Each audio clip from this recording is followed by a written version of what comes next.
안녕하십니까. 하나투자증권 한사입니다. 11월 Q&A 두 번째 시간인데요. 첫 번째는 DS님께서 질문 두 개를 달아주셨는데 제가 한꺼번에 답변을 드리도록 하겠습니다. 첫 번째는 국내 해외 채권 투자에 대해서, 두 번째는 금장기 투자에 대해서 물어봐 주셨습니다. 국내 해외 채권 투자는 크게 ETF랑 R채권이 있습니다. ETF는 미국에 상장된 ETF도 있고요. 한국에 상장된 ETF도 있습니다. 장기, 단기 다 있기 때문에 뭐 검색을 구글이나 뭐 챗GPT나 어디든 해보시면 금방 아실 수 있다. 그래서 그렇게 ETF를 하는 방법이 있고, 두 번째는 하나투자증권도 당연히 제공을 하지만 R채권, 채권 자체를 매수하는 방법이 있습니다. 저는 개인적으로는 ETF는 단기 채권에만 쓰시라고 계속 말씀을 드립니다. 왜냐하면 ETF는 10년짜리 ETF다 만약에 그러면 매일매일 듀레이션, 만기를 갱신하기 때문에 정말 만약에 내가 어느 순간에 그 장기 채권을 샀는데 금리가 올라버리면 영원히 원금으로 돌아오지 않습니다. R채권은 반대로 내가 10년짜리 채권을 사면 만기가 가까워서 만기가 되면 금리가 아무리 많이 올랐어도 그동안의 이자랑 원금을 주거든요. 그렇기 때문에 장기채랑 장기채 ETF가 똑같다고 생각하시면 절대 안 된다. 그러니까 보통 장기채 ETF를 금리를 맞추는 용도로 많이 쓰시거든요. 그건 어느 정도 투자 경험이 많고 전문적인 지식이 있는 분이 하시는 게 맞고요. 저는 그렇기 때문에 채권 투자는 단기채라면 ETF로 해도 좋은데 왜냐하면 매일매일 듀레이션이 짧아버리니까 장기채 투자를 하실 거면 증권사에서 제공하는 실제 R채권을 통해서 하는 게 좋겠다라고 제가 말씀을 드립니다. 두 번째, 금투자랑 은행 이자인데 기본적으로 은행의 이자라는 거는 그 원금의 가치가 변하지 않고 거기서 이자만을 주는 겁니다. 그러니까 이자가 인플레이션을 못 이기면 사실상 원금이 까지고 있는 거예요. 그러니까 예를 들어 물가 상승률이 3%, 4%인데 이자가 그거보다 낮으면 사실은 원금의 구매력은 떨어지는 겁니다. 물론 금도 빠지는 시간이 있어요. 지금 요즘 금이 하도 좋아서 사람들이 하는데 80년대, 90년대, 20년 동안 금이 거의 반토막이 난 적도 있어요. 하지만 71년에 금 가격이 시장에서 정해지고 나서부터 그러니까 미국의 닉슨 대통령이 달러의 금 퇴한을 중지하는 순간 금 가격이라는 게 생겼고, 왜냐하면 그전에는 달러랑 금이 고정이 돼 있었기 때문에 금의 가격이 없었고요.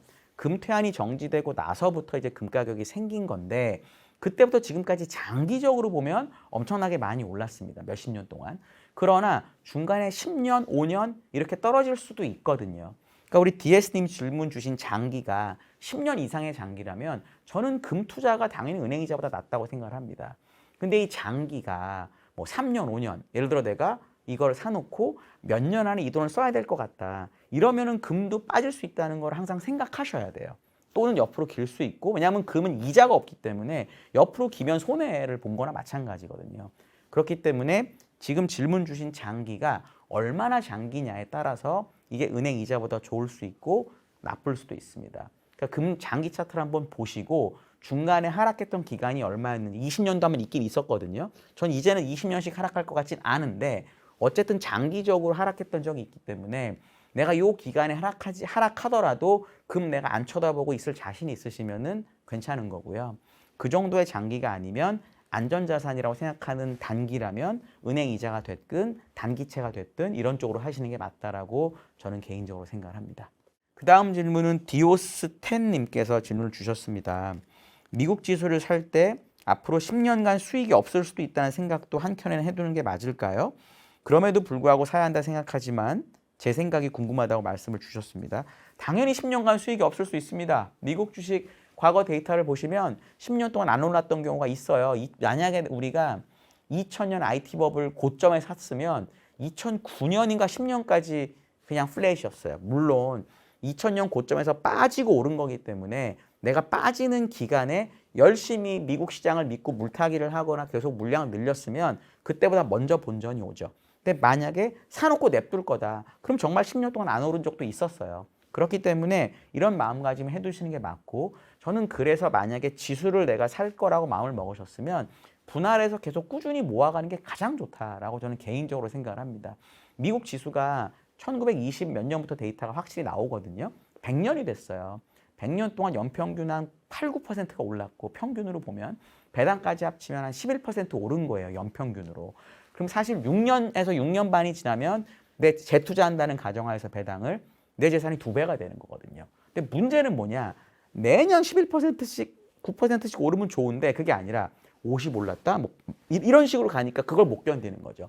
피터 린치가 했던 얘기가 이 사람이 10몇 년 동안 자기 펀드 운영하면서 연평균 수익률이 30%에 가까워요. 근데 자기 펀드 고객 중에 절반 이상이 돈을 잃었다고 하거든요. 왜? 좋을 때 사서 안 좋을 때 파니까.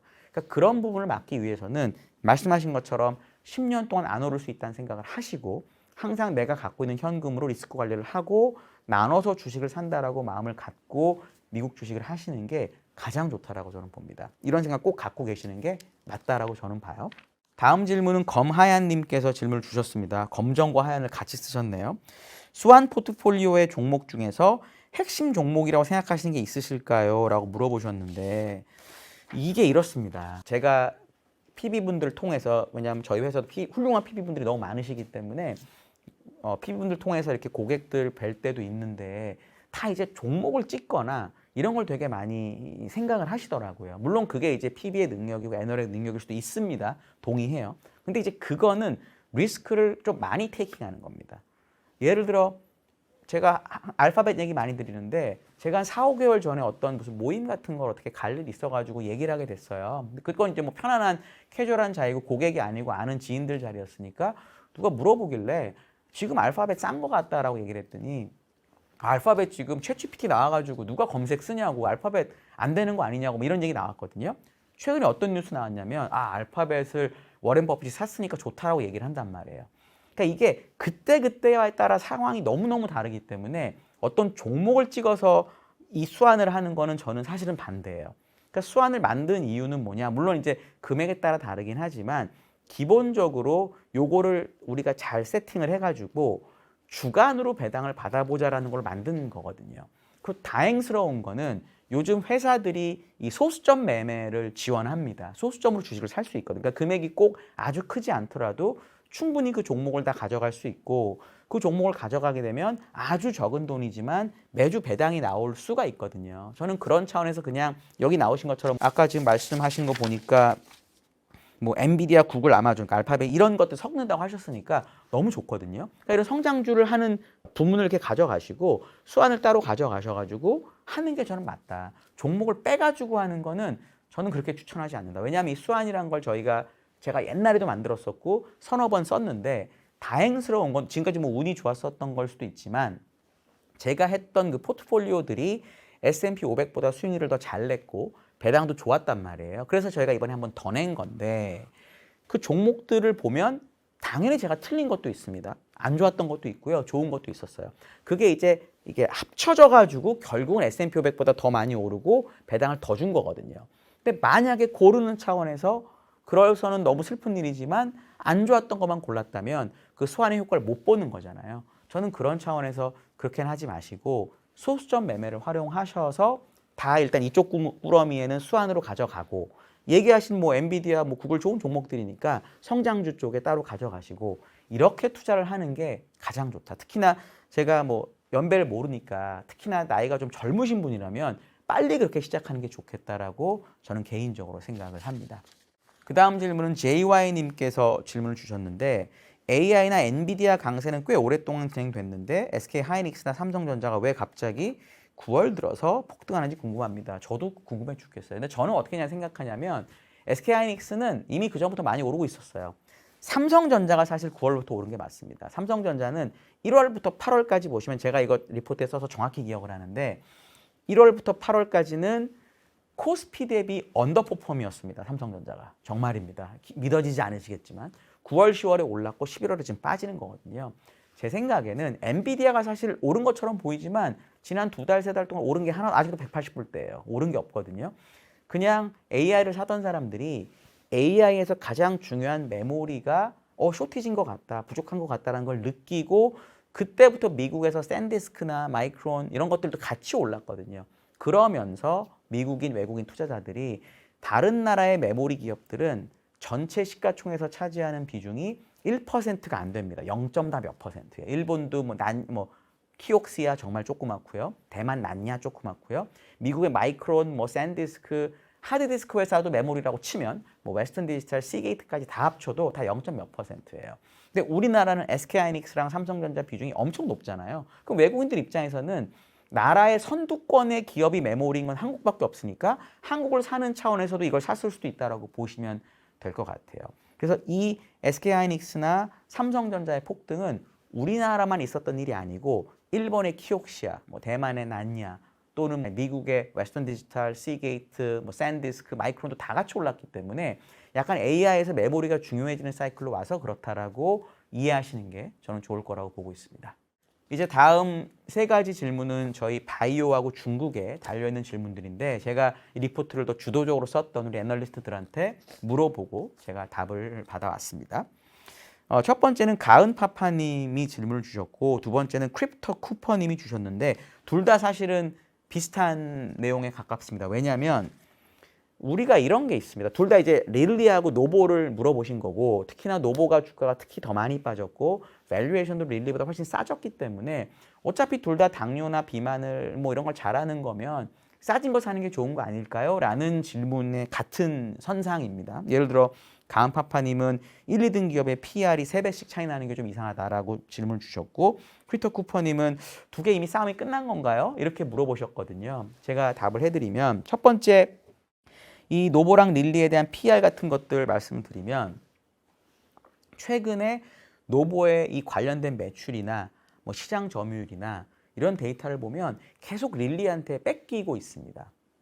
무슨 얘기냐면 원래 노보 노디스크가 위보기를 먼저 만들어서 먼저 팔았습니다. 그 다음에 이제 젯바운드 마운자로를 릴리가 만들었죠. 그래서 당연히 매출 추세를 보면 위고비가 더 컸었어요. 그러다가 지난 분기부터 릴리의 판매 금액이 노보를 이기기 시작합니다. 후발주자인데도.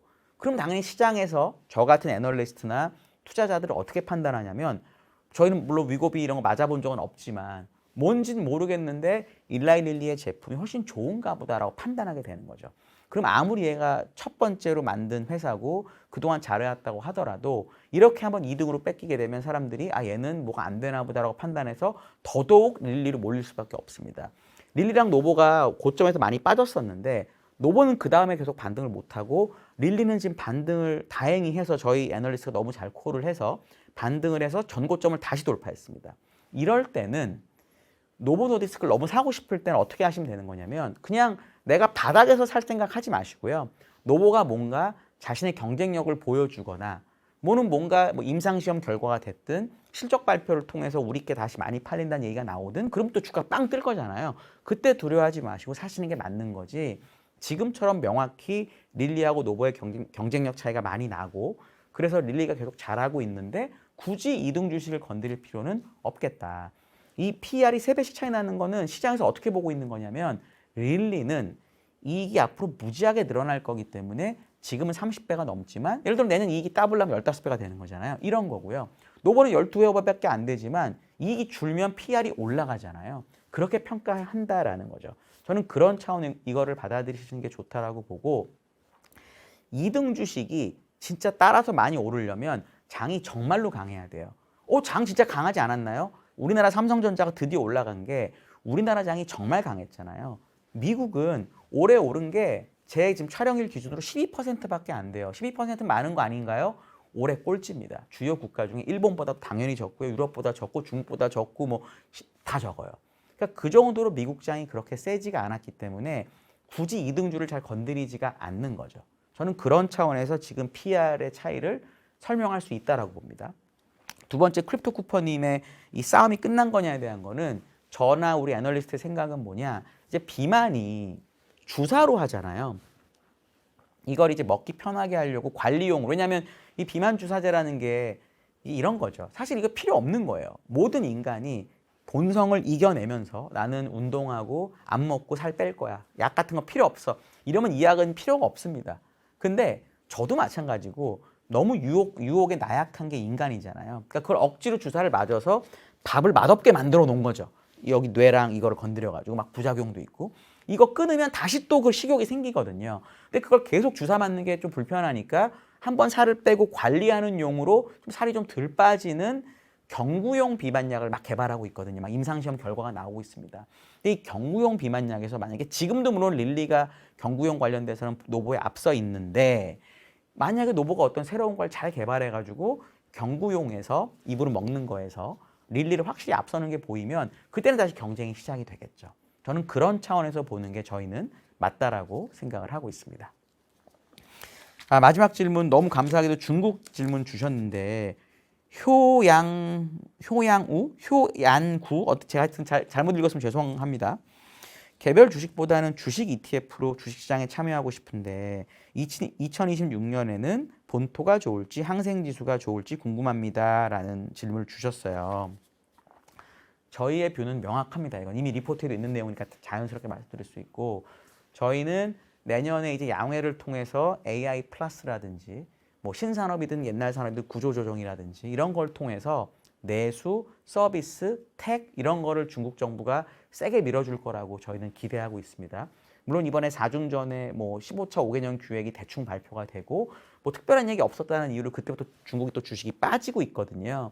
근데 이제 양회 때 이런 게 구체화가 되거나 이런 게 나오게 되면 결국은 이쪽 방향으로 갈 수밖에 없다라고 저희는 생각을 합니다. 그렇다면 CSI 300보다는 뭐 항생이 됐든 뭐 MSCI 차이나가 됐든 MSCI 차이나도 하나 인덱스입니다. 이런 게 됐든 이런 쪽이 본토보다는 훨씬 더 우월한 성과를 낼 수 있다라고 저희는 보는 거죠. 그렇기 때문에 뭐 추천한 ETF에 K-웹도 있고 이렇게 그런 이유가 그래서 그렇습니다. 사실 올해 본토는 CSI 300이 사실 많이 올랐다기보다는 본토에 중소형주가 많이 올랐어요. 과창판, 창업판. 과창판은 약간 반도체랑 비슷하고 창업판은 전기차, 배터리 이런 거. 이런 두 업종이 엄청나게 많이 올랐습니다. 뭐 국산화가 됐든 리튬 이런 것들 때문에 저희는 이런 것들도 너무너무 당연히 좋은 기업들이지만 내년에는 이런 거보다는 뭐 알리바바가 됐든 뭐 이런 식의 중국의 빅테크 관련 기업들이 더 낫다라고 저희는 보고 있고 내년 하반기가 되면 분명히 이 내년 상반기에 양회를 통해서 여러 가지 구조조정에 관련된 대책이나 정책이 나올 거기 때문에 하반기에는 그런 구조조정 관련된 주식들이 좋을 거다라고 생각을 하고 있습니다. 그래서 이런 관점으로 중국을 ETF 찾아서 해보시면 좋겠다라고 말씀을 드리겠습니다. 다음 시간엔 아마 제가 2026년 전망을 갖고 얘기를 할 건데 여러 가지 준비해서 다시 오도록 하겠습니다. 감사합니다.